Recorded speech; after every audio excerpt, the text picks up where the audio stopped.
पोपाबाई की कहानी। किसी गांव में एक भाई बहन रहते थे। भाई की शादी हो गई थी लेकिन उसकी बहन की शादी नहीं हुई थी। बहन का नाम पोपाबाई था। पोपाबाई हमेशा व्रत और नियम करती थी। एक दिन उसके भाई भाभी ने उसे शादी के लिए कहा, तब उसने शादी के लिए मना कर दिया। उसने अपनी भाई भाभी से कहा, मेरे रहने के लिए गांव के बाहर एक झोंपड़ी बनवा दो। मैं उसी में रहकर अपना जीवन व्यतीत कर लूंगी। और उसके बाद उसने गांव के सभी लोगों से कहा, हे गांव वालों, आप लोग अपने अपने गाय बछड़े को मेरे झोंपड़ी के पास घास चरने के लिए छोड़ दिया करो।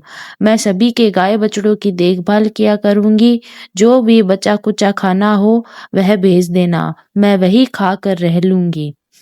इसी तरह बहुत दिन बीत गए। एक दिन उस देश का राजा शिकार खेलने जंगल को जा रहा था कि उसकी नजर गांव के बाहर बने पोपाबाई के झोंपड़े पर पड़ी। राजा झोंपड़े के पास जाकर आवाज लगाने लगा, यहाँ कौन रहता है? जब कोई भी उत्तर नहीं मिला तो झोंपड़े के दरवाजे को खटखटाने लगा। खटखटाने की आवाज सुनकर पोपाबाई ने अंदर से ही पूछा, बाहर कौन है? बार बार दरवाजा क्यों खटखटा रहे हो? क्या काम है? तब राजा ने उत्तर दिया, मैं इस देश का राजा हूँ। मैं तुम्हारे साथ विवाह करना चाहता हूँ।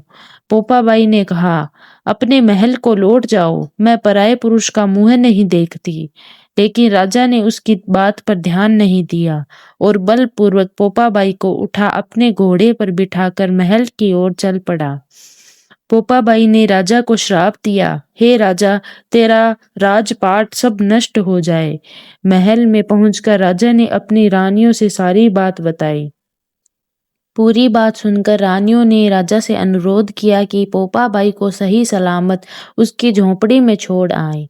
रानियों के कहे अनुसार राजा पोपाबाई को उसकी झोंपड़ी पर छोड़ने चल पड़ा। रास्ते में पाप की नदी आई जिसमें राजा डूब गया। पोपाबाई मृत्यु के बाद धर्मराज के दरबार में पहुंची।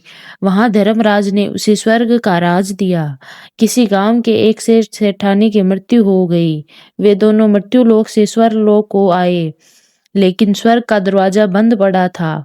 उन दोनों ने धर्मराज जी से स्वर्ग का द्वार खोलने के लिए विनती की। तब धर्मराज ने कहा, इस पर पोपाबाई का राज है। सेठ सेठानी ने कहा, हम पोपाबाई को नहीं जानते।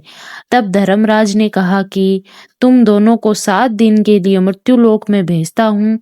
वहां जाकर 8 खोपरा से राई भरकर 5 कपड़ा ऊपर रखकर कहानी सुनना और उद्यापन करना और इस प्रकार कहना, राज है पोपाबाई का, लेखा लेगी राई राई का। बोलो पोपाबाई की जय, बोलो धर्मराज की जय।